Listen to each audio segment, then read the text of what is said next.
कभी सोचा है कि किसी की आंखों का रंग नीला क्यों है या किसी के बाल घुंघराले क्यों होते हैं? असल में हम सब एक बायोलॉजिकल कोड से बने हैं। आज हम इसी कोड के कुछ रहस्य सुलझाने वाले हैं, वो नियम जो तय करते हैं कि हम असल में कौन हैं। ये बात तो हम सबने देखी है। हर बच्चा अपने माता पिता जैसा थोड़ा बहुत दिखता तो है, पर उनकी एग्जैक्ट कॉपी नहीं होता। तो फिर ये समानता और अंतर का इतना कमाल का मिक्सचर आता कहाँ से है? यही आनुवांशिकता का सबसे बड़ा सवाल है। चलिए इस बात को एक बहुत ही सिंपल से उदाहरण से समझते हैं। अपने कान के निचले हिस्से को देखिए, जिसे ईयर लोब कहते हैं। कुछ लोगों में ये फ्री होता है, यानी लटका हुआ, और कुछ का ये सीधा चेहरे से जुड़ा होता है। ये एक छोटा सा लेकिन एकदम साफ लक्षण है जो हमें विरासत में मिलता है। तो असली सवाल ये है कि ये सारे लक्षण, चाहे वो कान का आकार हो या आंखों का रंग, एक पीढ़ी से दूसरी पीढ़ी तक जाते कैसे हैं? ये विरासत का पूरा खेल आखिर काम कैसे करता है? साइंस में इस पूरी प्रोसेस का एक नाम है, आनुवंशिकता या हेरिडिटी। ये सिर्फ एक शब्द नहीं है, बल्कि ये उन सारे नियमों का एक सेट है जो ये तय करते हैं कि कौन से गुण माँ बाप से बच्चों तक पहुंचेंगे और कैसे पहुंचेंगे। इस गुत्थी को सुलझाने की चाबी एक बहुत ही आम से दिखने वाले बगीचे के पौधे में छुपी थी। जी हाँ, चलिए देखते हैं कि कैसे मटर के दानों ने जेनेटिक्स के कुछ सबसे बड़े राज खोले। तो मिलिए ग्रेगर मेंडल से। इन्हें फादर ऑफ जेनेटिक्स भी कहा जाता है। साइंस और मैथ्स की गहरी समझ रखने वाले मेंडल ने अपने मठ के बगीचे में मटर के पौधों पर बड़े ही सिस्टमैटिक तरीके से एक्सपेरिमेंट्स किए। उनकी सबसे खास बात जानते हैं क्या थी? वो हर पीढ़ी के पौधों का सिर्फ रिकॉर्ड नहीं रखते थे, बल्कि उनकी गिनती भी करते थे। और यही गिनती सब कुछ बदलने वाली थी। अब सवाल ये है कि आखिर मेंडल ने मटर के पौधे ही क्यों चुने? वजह बड़ी सीधी और स्मार्ट थी। मटर के पौधों में कई गुण एकदम साफ और एक दूसरे के उल्टे थे। जैसे पौधा या तो लंबा होगा या बौना, बीच का कुछ नहीं। बीज या तो गोल होगा या झुर्रीदार। इस वजह से लक्षणों पर नजर रखना बहुत आसान हो गया था। मेंडल का तरीका बहुत सिस्टमैटिक था। देखिए उन्होंने क्या किया। सबसे पहले उन्होंने एक शुद्ध लंबे पौधे को एक शुद्ध बौने पौधे से क्रॉस करवाया। इनसे जो पहली पीढ़ी के पौधे उगे उसे उन्होंने F1 जनरेशन कहा। फिर उन्होंने F1 जनरेशन के पौधों को आपस में ही परागण करने दिया, जिससे F2 यानी दूसरी पीढ़ी तैयार हो। और यहाँ कुछ बहुत अजीब हुआ। पहली पीढ़ी में सारे के सारे पौधे लंबे थे, एक भी बौना पौधा नहीं। बौनेपन का तो जैसे नामो निशान ही मिट गया था। ऐसा लगा जैसे वो गुण हमेशा के लिए गायब ही हो गया हो। लेकिन क्या वो सच में गायब हो गया था? जब मेंडल ने दूसरी पीढ़ी को देखा तो नतीजा क्या निकला?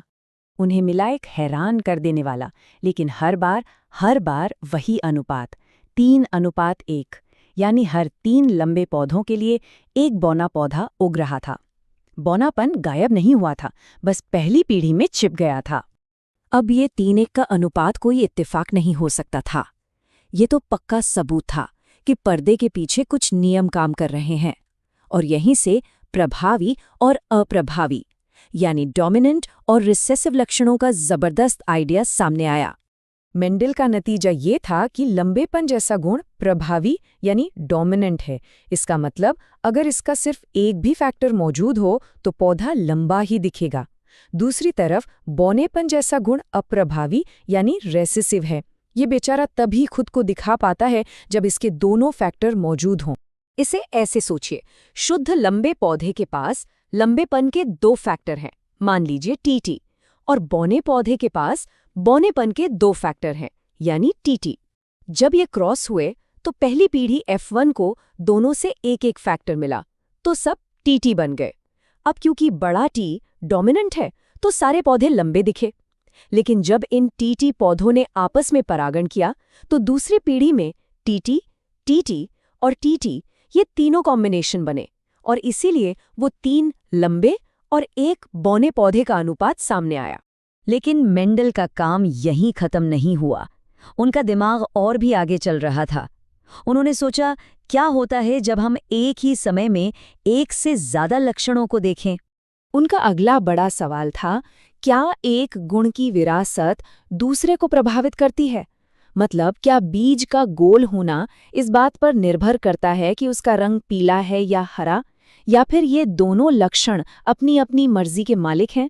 इसे परखने के लिए उन्होंने 2 लक्षण एक साथ लिए, बीज का आकार जो गोल या झुर्रीदार था और बीज का रंग जो पीला या हरा था।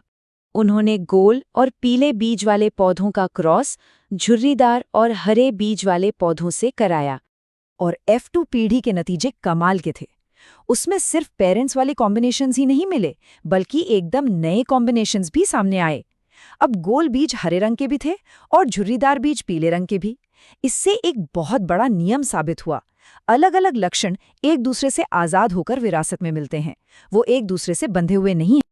चलिए, अब मटर के बगीचे से निकलकर वापस इंसानों की दुनिया में आते हैं और इन नियमों को सबसे बुनियादी लक्षणों में से एक पर लागू करते हैं, बायोलॉजिकल सेक्स।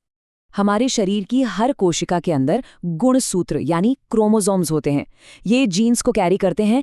इन्हीं में से एक खास जोड़ी जिसे लिंग गुणसूत्र कहते हैं, ये तय करती है कि किसी का बायोलॉजिकल सेक्स क्या होगा। ये है X और Y क्रोमोसोम। इसका हिसाब बहुत सीधा है।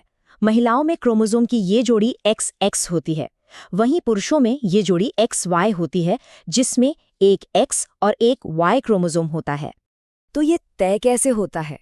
देखिए, माँ के पास तो देने के लिए सिर्फ X क्रोमोसोम ही हैं, तो बच्चे को उनसे हमेशा एक X ही मिलेगा। असली चॉइस आती है पिता की तरफ से। उनके पास X और Y दोनों होते हैं।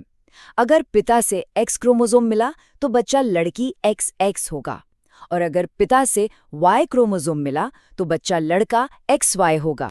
तो आज की इस पूरे सफर में हमने देखा कि कैसे मेंडल के मटर के एक्सपेरिमेंट्स ने विरासत के कोड को डीकोड कर दिया। हमने सीखा कि हमारे लक्षण डोमिनेंट और रिसेसिव जीन से कंट्रोल होते हैं। हर माँ बाप से हमें हर जीन की एक कॉपी मिलती है।